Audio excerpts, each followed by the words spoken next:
Star Wars Battlefront 2 has been announced, and with it comes a very cool new trailer and a bunch of new info.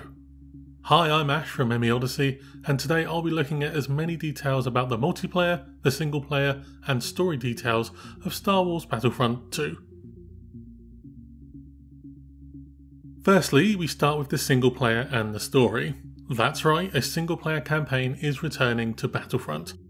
This was a sore point for the 2015 version of the game when single player was excluded, so we're happy to see it come back. Our main character is Iden Versio. She is the commander of Inferno Squad, a Special Forces Imperial unit who are just as good with boots on the ground as they are in space. We'll also get to visit Iden's home planet of Vardos during the campaign, but will this mean we get to learn more about this new character's backstory? Who knows, but it's awesome to think about.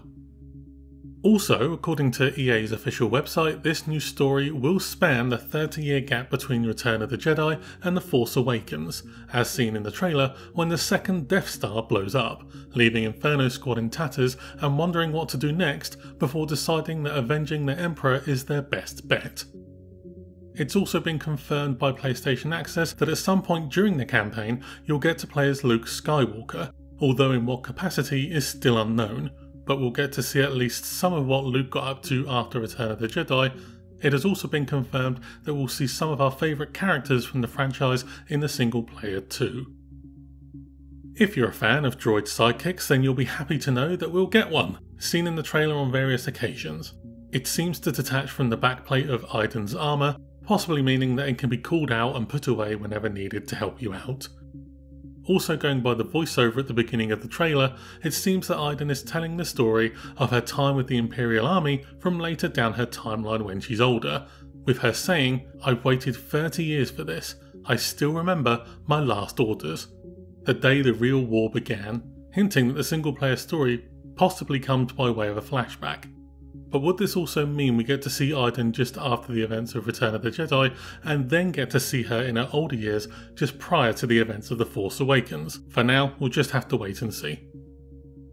But while that pretty much covers the basics of the campaign's story, there is another way you can learn more about Iden Versio and Inferno Squad, which will come by the way of a book that will release in a few months on July 25th.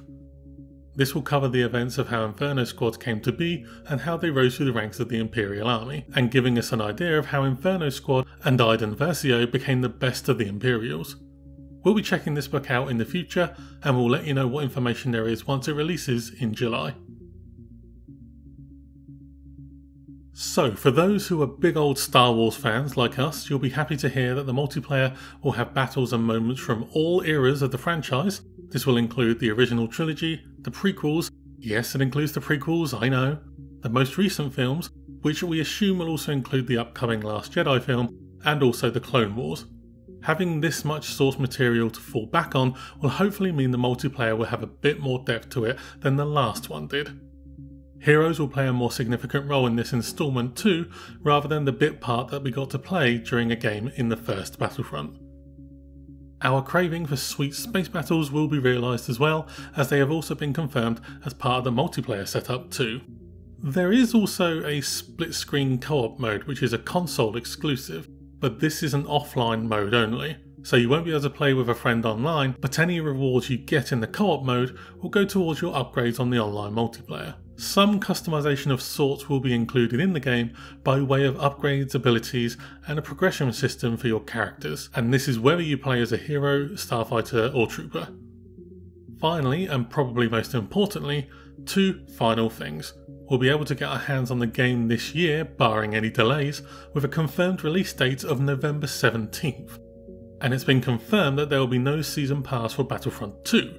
With devs saying that they are working on something new with regards to distribution of content for the game.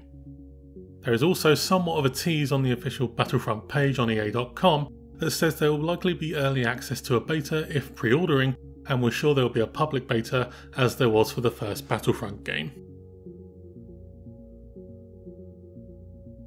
As Star Wars fans, we're really excited for a new Battlefront game, and it seems all the developers involved have learned from the problems of the last release. For example, expensive DLC, the base game not really having a lot to play at launch, and the removal of the single player campaign.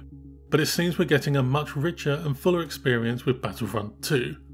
We do remain cautious until we see more, but we are optimistic that we'll have a very cool Star Wars game to play come November.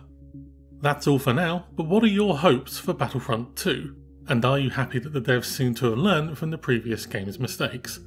Be sure to let us know down in the comments below. As always, you can subscribe to the channel to stay up to date on all things Battlefront, and you can help the channel to grow by sharing the video too. Thanks for watching, we'll see you again very soon.